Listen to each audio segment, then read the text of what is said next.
viewers, and welcome to yet another episode of Conversations with E17. I have missed you guys. Thank you so much for always being here for me and for this show. So on today's show, we're going to be meeting a fantastic individual who is adept at utilizing both sides of her brain. And I'm sure some of you are like, what does that mean, E17? Now you've come. Don't worry, let's wait. Let's segue into it. Okay. So have you ever met someone who is both highly analytical as well as creative at the same time and excels at both? Don't get me wrong, I'm not saying there aren't individuals out there, but and even sometimes, I mean, I've even come across people who are both highly analytical and creative. But what you find is they kind of prefer one or the other, or they're highly analytical and they're kind of forced to just kind of like dabble into creativity just because they need to, you know. But if they had a choice, they probably would just be the highly analytical selves and just go about their merry way. So if I were to poll 100 people, for example, who are highly analytical and ask them, hey, do you like to be in the creative space? I probably will get a majority of them who will say no. Vice versa, same with if I polled people who are highly creative, right? The creatives, and say, hey, do you like math? Do you like numbers? Do you like science? They probably will give me that look as in, are you crazy? What do you mean?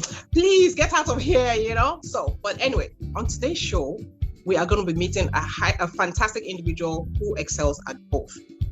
Meet Miss Folakemi Fatogbe. She's a career professional spanning decades. She rose to the top of the risk department at the Central Bank of Nigeria. And then one day she decided to pivot into entrepreneurship. Now again, normal people would do one entrepreneurial, adventure. Like I want to be an entrepreneur. I just go into one thing and, focus on it. No, she then decided to do two, right? Two. She is the CEO, founder, and lead creative designer of the thriving fashion house, Oyaato, an African luxury fashion brand that creates stunning outfits and accessories for women. She is also the CEO and founder of the risk consultancy firm, the De-Risking Lab. And this is a firm that provides risk strategy and consulting services to clients in both the private and public sectors all across Africa. Guys, we're here for this. Join me as we get to understand how she does it, how she excels at both, her desire to pivot into entrepreneurship at this stage of her life, and her passion for Africa. Miss Folakemi Fatogbe, welcome to Conversations with the E17. Really glad to have you here. You're looking fantastic, by the way. Thank you, E17. I'm glad to be here. So is that an Oyaato piece you're wearing? Yes, it is. Oh, wow. Wow, this is nice. Of course, I didn't expect you to come, looking any less stunning. Look at you. This is so nice. But there's a price. There's a price my guests pay for coming to my show looking good. Are you ready? Yes. You are? Okay. You don't even know what it is and you say you're ready. What if I tell you this? I'm a Gemini, so we're ready for most things. Oh, wow. Look at that. Okay. You're going to have to sing the chorus of your favorite trending Afrobeat tunes. Oyama, go ahead. Okay. Which one will that be? Okay, I'm going to sing a bit of Ghana. And that's because they talk about my name, and Folake or Folakemi comes up in so many songs. So I used it when I did my first fashion runway fashion show as well. So we're going to be talking about that. Yeah, we'll talk about that. And it goes like this: Folake, give me love, oh.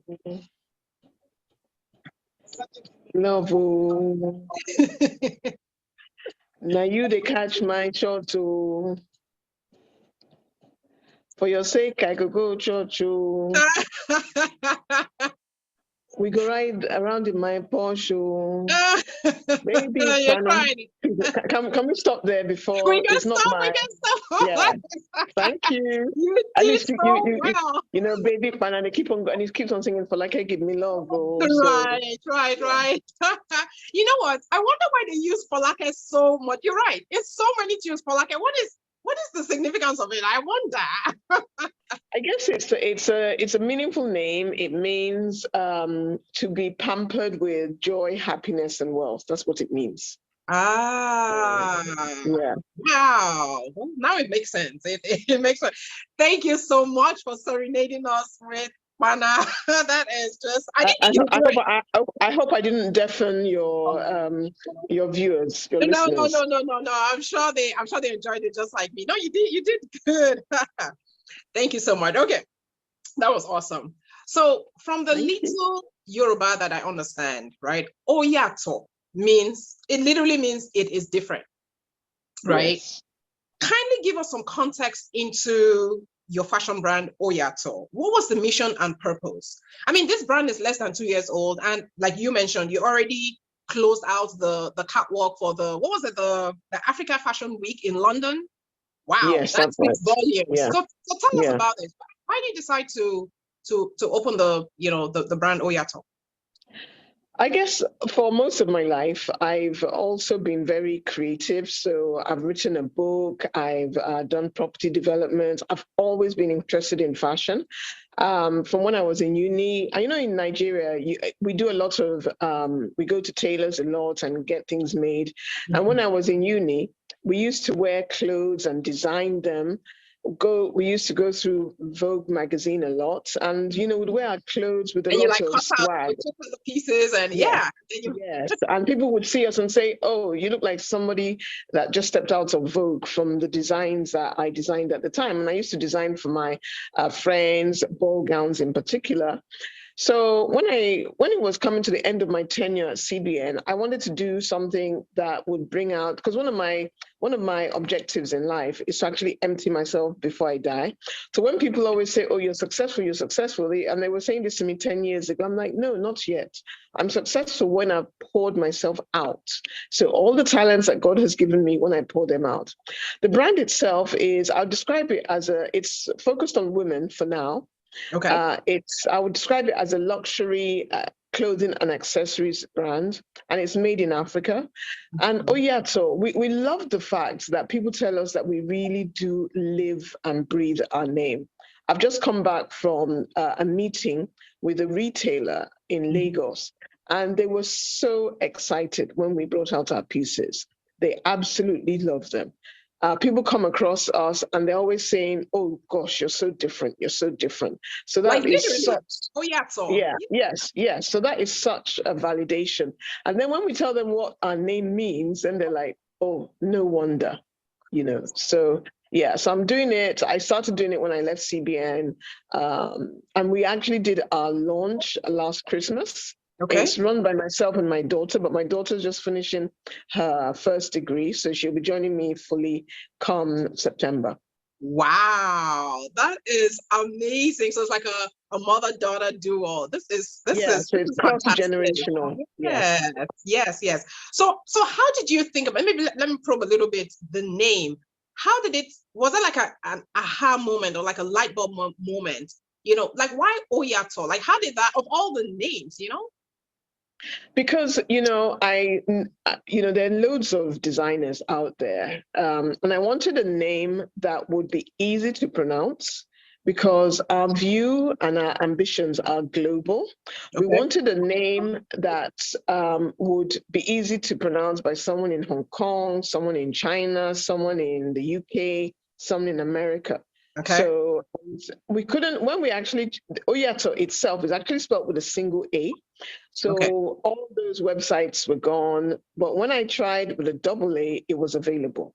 So, and I thought, oh, the double A even lends more emphasis to the A. So the So that's A, yeah. why we chose Oyaato. We didn't just want, and we wanted a indigenous name because our products are made in Nigeria. We didn't want an English name. We didn't want a French name. We wanted, because, there's a lot of authenticity in Africa, and we wanted to showcase our authenticity, and we wanted that to be right through from both our name and in terms of our pieces as well. So a lot of thought went into it. And yes, I think it was one day in my office in Abuja that, it came to me that, okay, Oyaato, and then doing it with a double A to make Yeah. sure we could at least have purity of brand. Yeah. Right. And it's a beautiful name, and Thank and you. it speaks true to the purpose, right, of the business. I mean, Yes. it just all blend. Yeah, it comes together really. Oh, wow.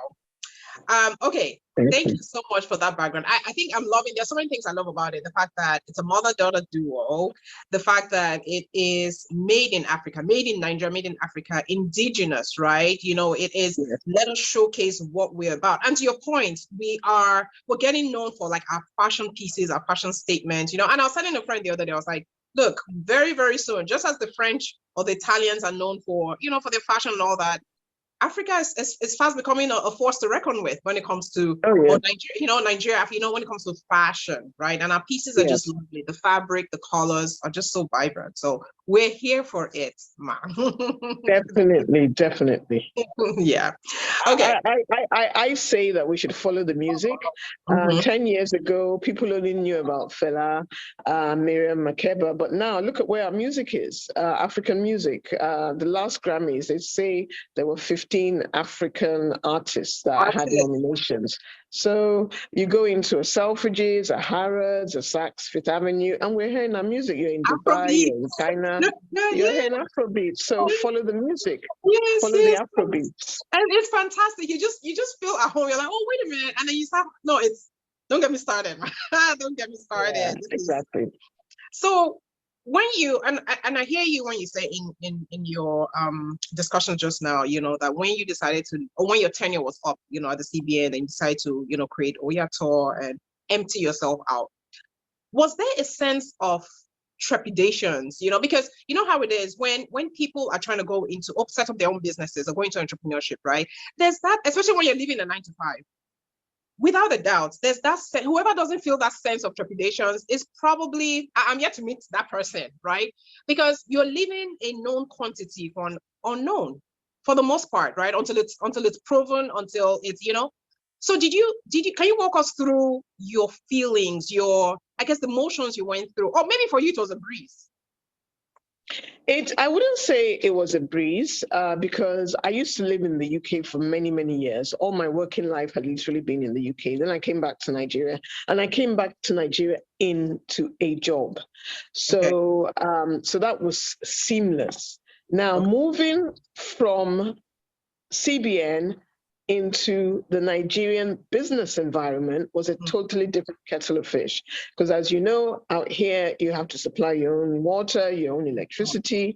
And then when you join a corporate, a well-run corporate organization, you know, everything is sort of sorted for you in terms of, you know, going into the office, driver, all those things. But thankfully, I also, I had thought about it for a while. Okay. So I'd already thought about the name. I'd already registered it at the CAC, which is our sort of company's house where we register company names. I checked that it was available. And then it was to find business premises. I think that for me has been probably the most difficult thing because you get a lot of Shylock landlords. Like my current landlady, for example, I viewed this property in December. It wasn't habitable. I've had to do everything to it, paint, sort out my water, sort out my electricity. And then she turns around and says, oh, your rent must start from the day you actually the day you actually viewed the property. Who does that? So you have sort of issues like that. And then, so I wasn't by nature, I'm someone that does all sorts of things. I'm not afraid to do things that are different because even when I was in the UK, I was a banker. Okay. Trying to get as much done as possible. So that's what I tried to do before I left. So I thought of even my business cards. I'd already designed a logo. I designed a logo for the business. I'd printed business cards. So I was ready. I was ready. But you know, and the saying goes that, you know, even when you're scared, you know, still do it. You know your limits and then ignore them and do what you need to do to pursue your dreams. Wow. Wow. No, thank you so much for that. And I think to your point, it takes planning because what's the saying, you know, when you fail to plan, you plan to fail, right? Exactly. So it has to go okay. So it's with a planning. Okay. And then so you get so much satisfaction from Oyaato, but then there's the de-risking lab. So there's the second entrepreneurship entrepreneurial, venture that you're in, the de-risking lab. And again, viewers, I already said it in the beginning, normal entrepreneurs will just go start with the one, right? Maybe see that through, maybe have an exit event, if it's a startup, your tech startup, you have like an IPO or you sell it, and then you pivot to a second one. But this lady has decided to do two. So with the de-risking lab, talk to us about this. Like, why the need, or why maybe the desire or the compulsion to have two running at the same time, and they're totally different. One is, I would say, lends itself to more your consultancy, your risk background, and then of course there's Oyaato, which is more the creative. So just walk us through that.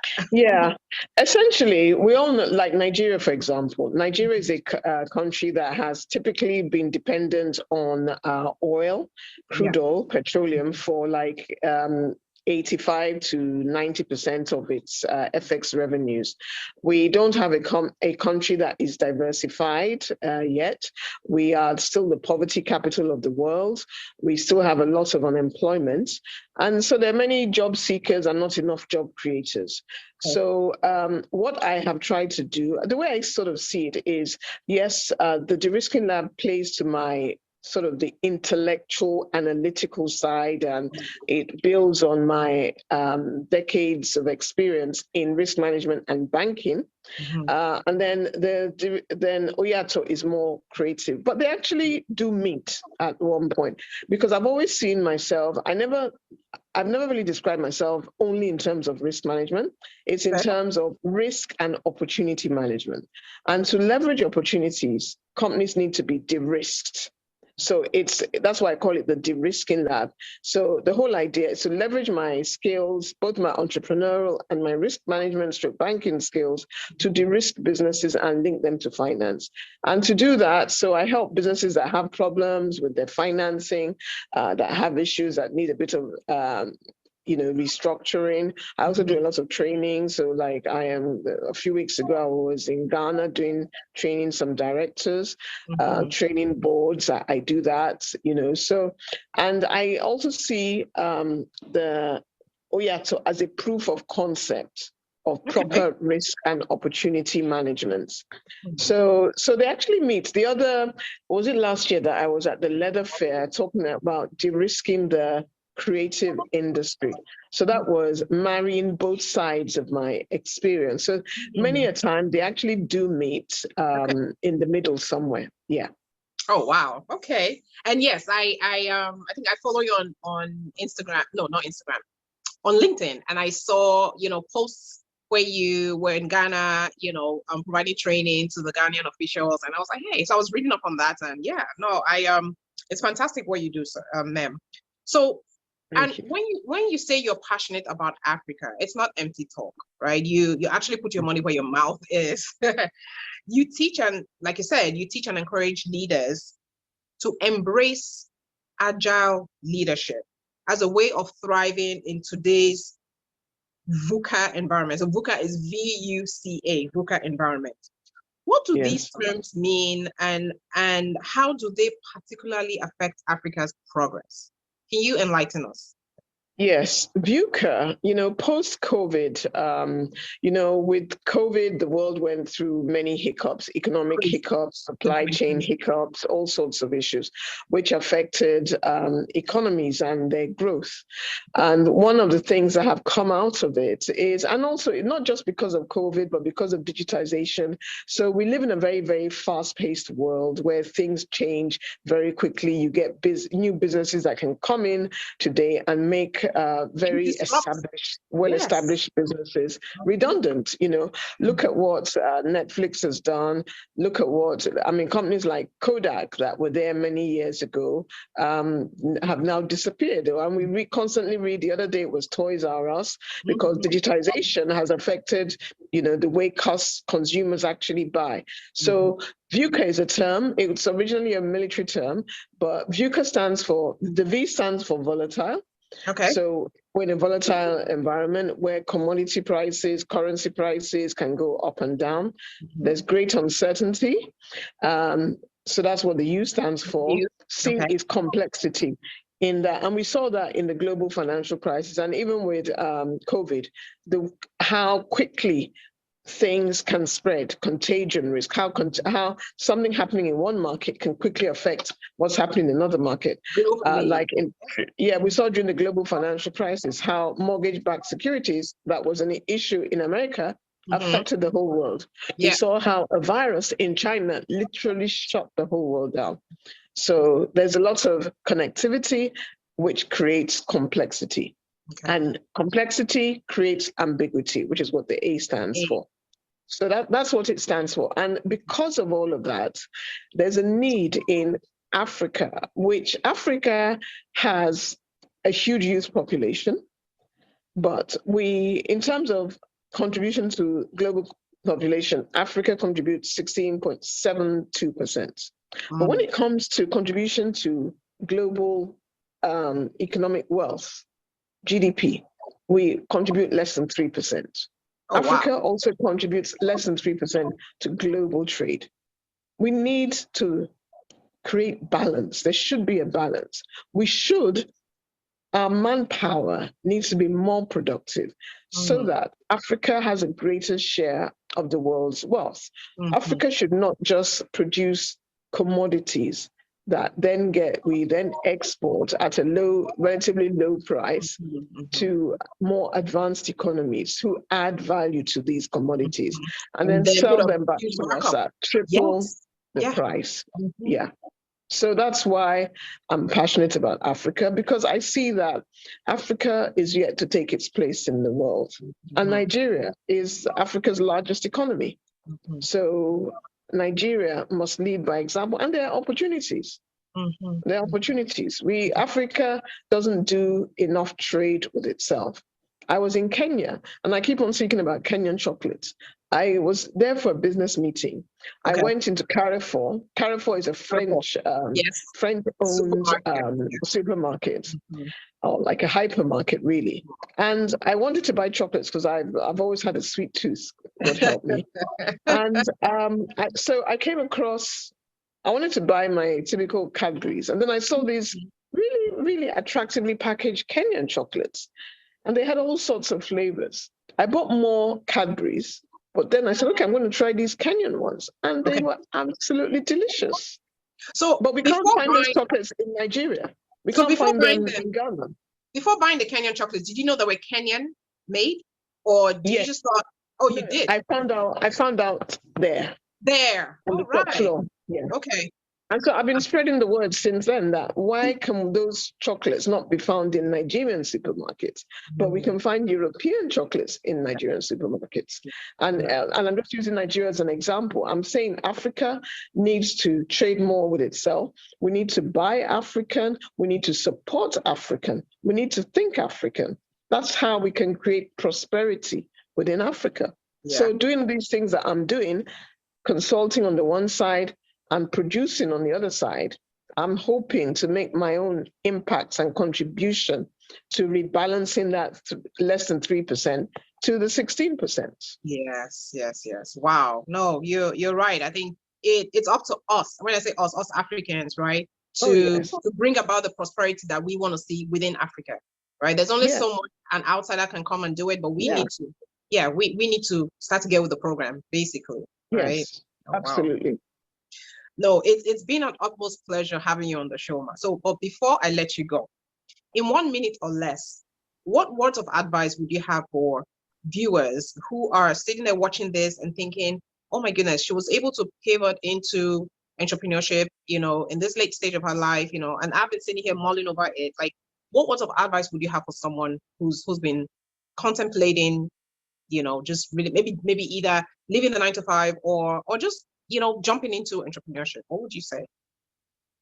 I would say 3 words, first of all, are prepare.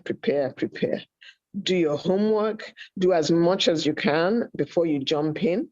That's so important. And then I would say be brave.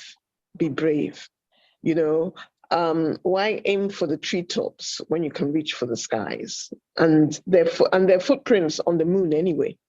I would say follow the dreams of your youth, unpackage the dreams on your youth and follow them. There's even if you have to do it side by side, if your company rules permit it, do it side by side. If they don't, prepare. And you'll be surprised. You'll be so happy. It's not easy, but it can be done. And you'll be excited coming to work. You'd want to be at work. And also, when you do it, when you're looking for where to produce from, you can start from home or somewhere close to home so that you don't expose yourself to unnecessary costs of transportation or the stresses of being caught up in traffic. But I would say go for it. Nothing ventured, nothing gained. And is there an age limit to going into entrepreneurship? Because some people are like, oh, I'm already in my 40s and my 50s. Please let me just, stay in this 9-to-5 job. But like, what would you say? I'm on the other side of 50 and I'm going for it. And, like today, I was at a potential retailer and they were amazed and they were like, wow, you're so creative. They were shocked at what we produced, right? And I get that a lot. So you can do it at any age. When did the creator of of Kentucky Fried Chicken, Colonel Sanders, when did he start his company? He was late. I think he was late 60s. Yeah. So, and I would say never ever give up.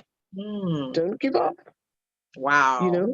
Oh, that's something. There's nothing more for me to add. No, thank you so much, man, for sharing your story with us, for showing us that it is doable, it's possible, and it is possible to be both highly intellectual and analytical, as well as being a creative. Either you're born with it or you develop the skill sets. Because what they say, it's good to we use one side of the brain quite a bit. I think it's the right, but develop the left. Going to music, going to the arts, and help to balance both. We're talking about balancing here, right? Help to balance both. But I think viewers, the key takeaway from this is that it is never too late to follow your dreams, to follow your passion. Yes, absolutely. Yes, but be prepared, right? Do your homework, do the planning, so that you're not taking unawares, right? Know the ins and outs of this business venture you're about to get into, but finally, go for it. Go for it. Don't let anything hold you back, and you'll find it rewarding, right? Yes, absolutely. And you won't know everything from the start. You learn more things as you go through the journey. Be open-minded and don't be scared to share your dream, because in sharing your dream, it brings accountability. And also have a group, some close friends or colleagues that you speak to. Like for me, for example, I'm part of 4 women. We're all transitioning in different ways and we support each other. And it's so phenomenal, so phenomenal. Wow, that's nice. And I'm glad you said that, Ma, because some people will tell me, hold on tight to it. Don't tell people too much about what you're about to get into until you've done it. But on the other hand, I'm kind of like, what if you need, how does that, I get it, because you don't want anyone to either have bad thoughts or bad mind or whatever, your village people. But on the other hand, I'm like, but if you don't share it, right? They said a problem half solved is a problem shared is a problem half solved, So where's the balance? Yeah, I've never subscribed to that. And I tell people that, how do you come across destiny helpers if you do not share? When I share, I've always received blessings from my sharing. So I've never subscribed to that. And it's we shouldn't be governed by our fear. Do not fear appears 365 times in the Bible. So do not fear, and if we really believe, why should we be afraid? I really believe in a destiny walk, and I believe that what is ours will not pass us by, and no matter who you share it with. So I'm not afraid to share. No matter what. It's been great for me. I have many testimonies from sharing. Oh, that's fantastic. I'm so happy to hear. I'm team camp share, absolutely. Go for it. And like you said, you find the few trusted people, like if it's the 4 or the 5 people, and then you guys are there for one another, right? Helping one another. Absolutely. And you need that because also when you leave work and you leave the structure of work, if we're not careful, we can just drift. So with this group of women, we all set our yearly goals. We set business goals, we set personal goals, and we even set media goals. And we review those on a monthly basis. So there's accountability, so that in itself really just pushes you on. I said we even have health goals. So now we're all doing a detox, and we're all checking on each other, sharing pictures, we're weighing in. So it's been great. I'm really blessed by this group of women. Yeah. It's fantastic. It's fantastic. Wow. Well done. Thank you so much for this nuggets. And thank you so much for being on the show. We really enjoyed having you here. When next I'm in Lagos, I would you're there in Lagos, because you're globetrotting. 1 minute you're like in the UK, next thing you're like all over Africa. So, well, when next I'm in Lagos and you're there as well, I'll be sure to visit. I will. Yeah, I will. And I love your glasses, by the way. They're thank you so much. So trendy, very avant-garde. Love them. Thank you. I tried to, because you're coming on my show, I was like, this lady is going to come looking really correct, so I cannot be outdone, or let us be looking correct together. You've definitely outdone me, don't worry. Oh. Thank you so much, Ma. Thank you. There you have it. We've had the fantastic Miss Folakemi Fatogbe on our show. She has really come to show us, and she's looking fashionable in the process. So the advice, or I guess the key takeaway for me is, don't be afraid to jump into your passions. Don't be afraid to, if you've been thinking or sitting down mulling over, jumping into that entrepreneurship venture, go ahead and do it. Plan for it and go ahead and do it. And if you've been thinking about, hey, going to learn, maybe pick up music or art, or just go for it, right? If anything, you just develop the left side of your brain, which is, hey, fantastic, right? And one advice I would have is, whatever you do, just look fashionable in the process. You see her? Fashionable, okay? Until the next time on my show, if you've not subscribed, please go subscribe. Hit the subscribe button. These are the caliber of guests we have on my show. Until the next time on my show, I say you stay safe and have a super sparkly week. Bye now.